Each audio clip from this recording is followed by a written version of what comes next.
Objectifs et réponses du chapitre sur la Renaissance et l'humanisme. Objectif 1. Pouvoir donner une définition de la Renaissance. Point A. La Renaissance se situe de 1450 à 1600 environ avant en Italie. C'est une période de l'époque moderne qui va de 1453 à 1789. Point B. C'est une période de renouveau où les sciences et les arts semblent renaître après une fin de Moyen-Âge difficile, peste, guerre, etc. Point C. On redécouvre l'Antiquité grecque et romaine, on étudie les textes et les œuvres et on s'en inspire. Objectif 2. Pouvoir expliquer en quoi Florence est le berceau de la Renaissance. Point A. C'est en Italie que la Renaissance débute, dans la ville de Florence, dont le dôme date de l'époque. Point B. La puissante famille des Médicis y domine. Ce sont des mécènes, ils aident financièrement les artistes.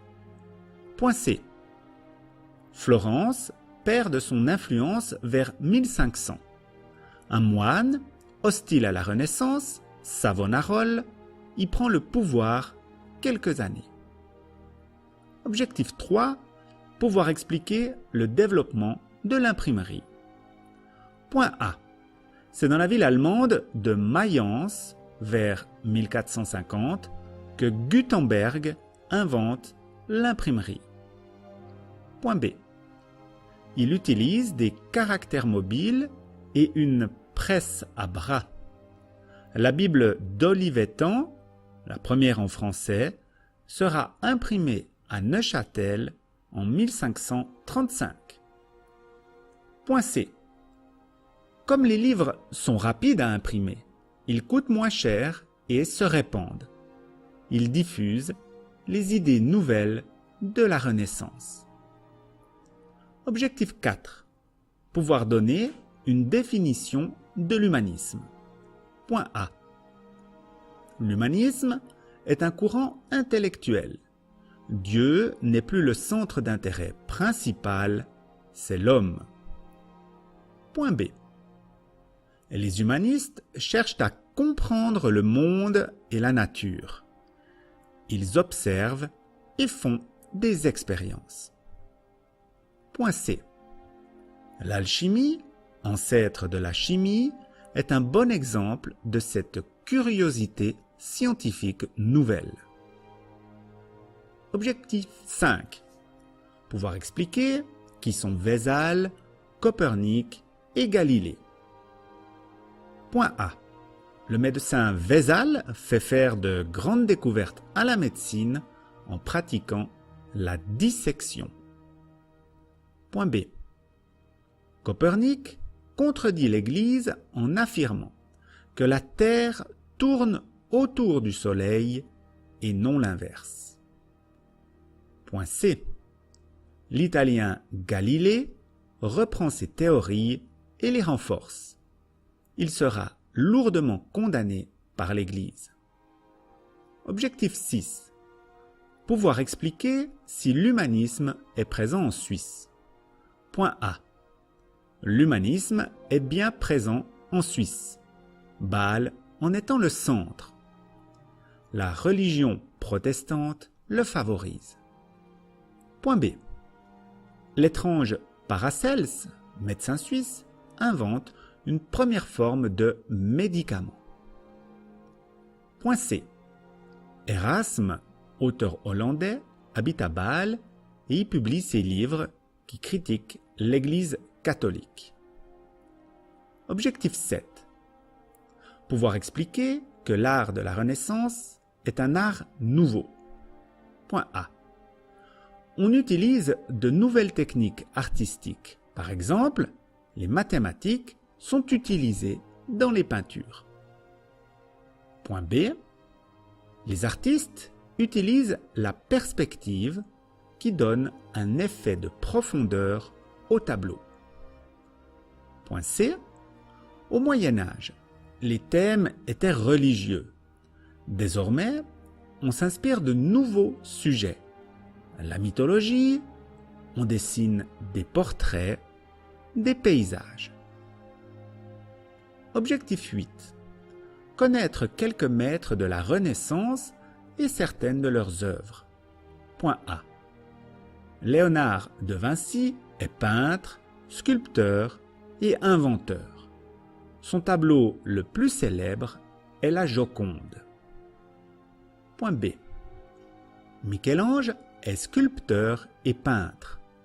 Il a peint le plafond de la chapelle Sixtine à Rome. Point C. Sandro Botticelli a peint le tableau de la naissance de Vénus. Il a travaillé pour les Médicis. Objectif 9. Pouvoir expliquer ou voir aujourd'hui les œuvres de la Renaissance. Point A. Le musée du Louvre, à Paris, avec sa fameuse pyramide de verre, est le plus visité du monde. Il expose la Joconde parmi ses 500 000 œuvres.